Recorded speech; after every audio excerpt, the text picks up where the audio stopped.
ሕይወት ቀናቶች ሁሉ ድንገት አጥረው የባሏን ፍሬ ከማርታ ሆድ ወጥቶ የምታይበት ጊዜ በእጅጉ ይናፍቃታል። ያ ልጅ ለሷ ልጅ ብቻ አይደለም፣ ከልጅ የዘለለ ትርጉም አለው። ለሷ የዚህ ልጅ መወለድ ከተስፋዬ ጋር ለዘላለም የሚያኖራት ማህተሟ ነው። ለተስፋዬ ይሄ ልጅ ከሕይወት አይበልጥበትም። የሱ ወደዚህ ዓለም መምጣት ሕይወትና እሱን እየተፋቀሩ ከመለያየት ያድናቸዋል። ለሱ ይሄ ፍሬ ሕይወትን ከሱ ጋር ለማቆየት የሚረዳው መሳሪያ ብቻ ነው። ለማርታ ይሄ ልጅ የእናቷ ዋጋ ነው። 9 ወር ላረገዘቻት፣ አመጣ ለወለደቻት፣ በብዙ መከራ ውስጥ ላሳደገቻት እናቷ የምትከፍለው ዋጋ ብቻ ነው።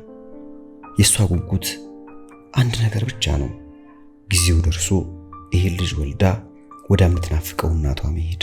ጊዜ ከኖሩበት ጉልበቱ ኃያል ነው። የሐሳብ ወንዝ ነው።